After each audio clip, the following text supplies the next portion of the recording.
Nunca imaginei que um dia estaria sentada naquela sala imponente do escritório de advocacia mais prestigiado de São Paulo, com o coração batendo tão forte que quase sufocava as risadas debochadas das minhas cunhadas.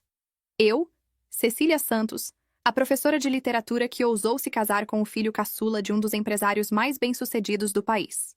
Você não é da família para estar aqui, sua imbecil. As palavras de Regina, a mais velha das irmãs de Felipe, ecoavam pelo ambiente decorado com móveis de mogno e quadros caríssimos.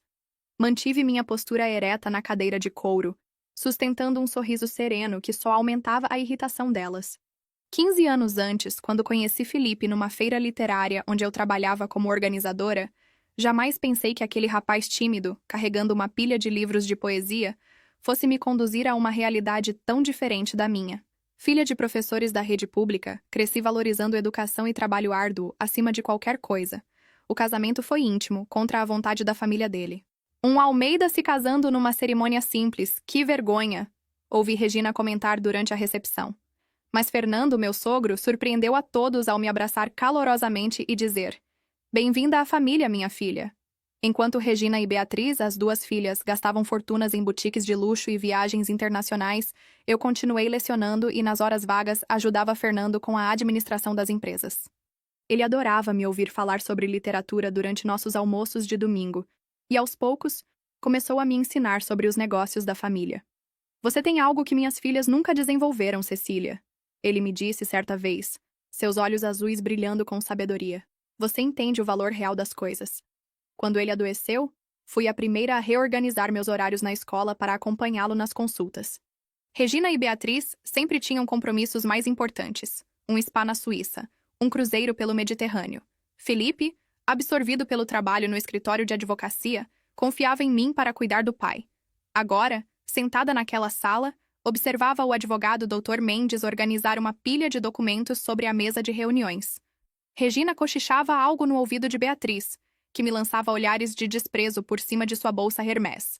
"Podemos começar a leitura do testamento, doutor?" Mendes perguntou, ajustando os óculos de armação dourada. O silêncio que se instalou na sala era quase palpável. Felipe segurou minha mão por baixo da mesa, seu toque familiar me transmitindo segurança. Dr. Mendes pigarreou e começou a ler o documento com sua voz grave e pausada. Eu, Fernando Almeida, em pleno gozo de minhas faculdades mentais. As palavras formais do testamento preenchiam o ambiente, mas eu me perdi em memórias dos últimos meses com meu sogro.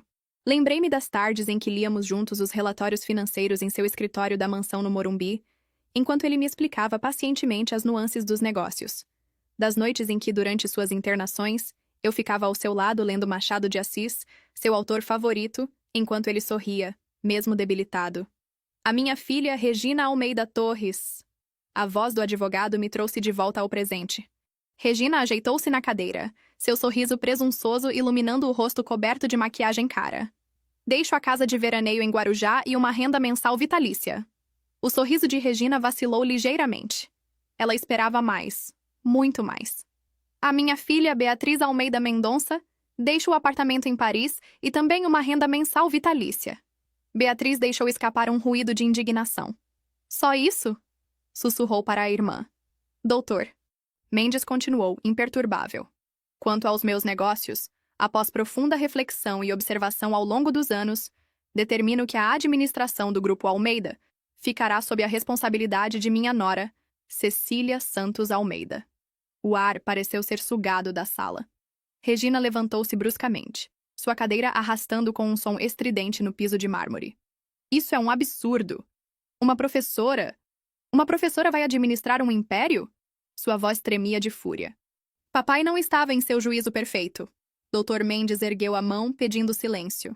"Há uma carta anexa ao testamento, escrita pelo Sr. Fernando, que explica suas decisões." Desdobrou um papel com a caligrafia familiar de meu sogro e começou a ler. "Minhas queridas filhas e Cecília, se estão ouvindo estas palavras, é porque já não estou mais entre vocês. As decisões que tomei não foram por impulso ou falta de lucidez, como alguns podem pensar. Foram baseadas em anos de observação e aprendizado. Cecília me mostrou dia após dia que o verdadeiro valor de uma pessoa não está em seu sobrenome ou conta bancária, mas em suas ações e caráter. Enquanto minhas próprias filhas se distanciavam, ela se aproximou. Enquanto vocês, Regina e Beatriz, viam apenas a herança, ela enxergou o pai que eu tentei ser. A administração dos negócios da família requer mais que conhecimento técnico. Requer integridade, dedicação e amor pelo que fazemos. Cecília possui todas essas qualidades. E foi por isso, continuou o Dr. Mendes lendo a carta, que ao longo dos últimos anos, discretamente a preparei para assumir esta responsabilidade. Cada almoço de negócios, cada reunião que ela acompanhou, cada decisão que discutimos, foi parte de um plano maior. Regina soltou uma risada histérica. Então era isso. Enquanto fingia ser a nora dedicada, você estava manipulando nosso pai. Felipe levantou-se pela primeira vez, demonstrando irritação. Chega, Regina! Você não tem o direito... Ergui minha mão, tocando seu braço suavemente. Deixe, amor, deixe o Dr. Mendes terminar. O advogado prosseguiu com a leitura. Regina, Beatriz, vocês terão vidas confortáveis como sempre tiveram. Mas o império que construí precisa de alguém que entenda seu verdadeiro propósito. Gerar empregos, desenvolver pessoas, contribuir com a sociedade. Não é apenas sobre lucros e status. Cecília compreendeu isso naturalmente. Enquanto vocês competiam para ver quem comprava o carro mais caro, ela criou um projeto de alfabetização para os funcionários da fábrica. Enquanto vocês planejavam festas extravagantes, ela reorganizou o setor financeiro, evitando demissões durante a crise. A ela, deixo não apenas a administração dos negócios, mas a missão de preservar o verdadeiro legado dos Almeida, o trabalho digno e o respeito às pessoas. Beatriz, que até então mantinha um silêncio atordoado, levantou-se. Seu rosto estava vermelho de raiva. Vamos contestar esse testamento. É óbvio que ela o manipulou. Uma professora de literatura não pode dirigir um grupo empresarial. Dr. Mendes fechou a carta calmamente. Senhorita Beatriz, devo informar que sua cunhada, além de professora, concluiu um MBA em gestão empresarial há 2 anos, sob orientação direta de seu pai. Todos os documentos estão em ordem, e o Sr. Fernando tomou todas as precauções legais para que sua vontade seja cumprida. Olhei para o retrato de Fernando na parede do escritório. Seu sorriso sereno parecia me dar forças. Levantei-me, ajeitando meu blazer azul marinho, o mesmo que usei na primeira reunião de negócios que ele me levou. Regina, Beatriz, falei com voz firme. Entendo que estejam chateadas, mas garanto que honrarei o legado de seu pai. As portas do meu escritório estarão sempre abertas para vocês. Seu escritório? Regina praticamente cuspiu as palavras. Aquele escritório pertenceu ao nosso pai por 40 anos. E agora pertencerá a alguém que, assim como ele, acredita que negócios são feitos por pessoas e para pessoas. Respondi serenamente. O restante da reunião transcorreu em meio a ameaças veladas e olhares furiosos. Dr. Mendes, com sua experiência de décadas, conduziu a formalização dos documentos com maestria, enquanto eu absorvia a magnitude da responsabilidade que acabara de herdar.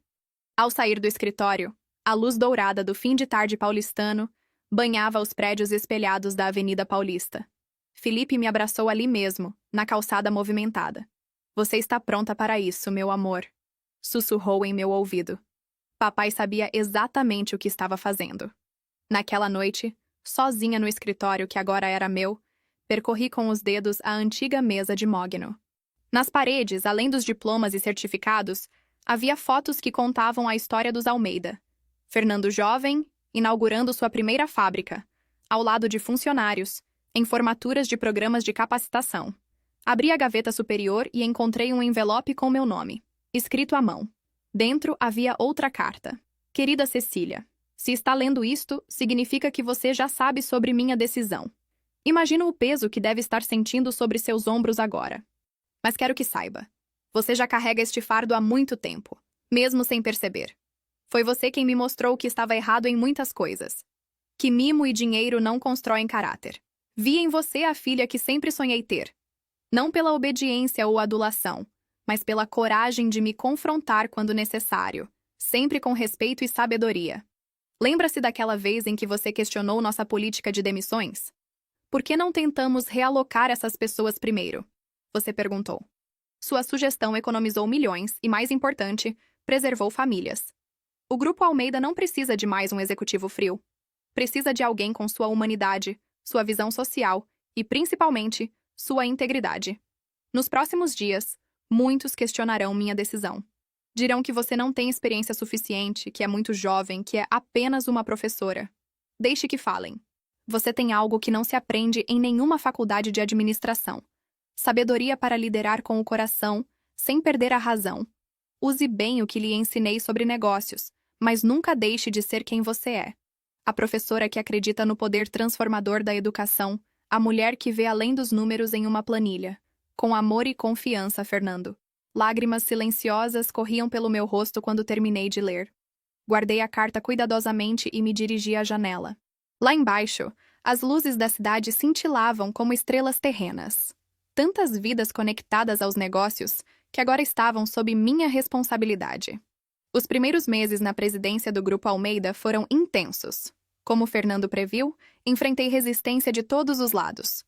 Executivos veteranos trocavam olhares céticos durante as reuniões. Acionistas questionavam minhas decisões, e as fofocas nos corredores eram inevitáveis. Regina e Beatriz não perderam tempo em espalhar sua versão da história. A professora golpista, cochichavam nos eventos sociais. Mas eu tinha aprendido com Fernando que ações falam mais alto que palavras. Minha primeira grande decisão foi expandir o programa de educação corporativa. Transformei um andar inteiro do prédio sede em um centro de desenvolvimento profissional, onde funcionários podiam estudar desde alfabetização até pós-graduação. Loucura! Vai desperdiçar milhões, protestou o diretor financeiro. 6 meses depois, a produtividade havia aumentado 30%. O índice de satisfação dos funcionários bateu recordes.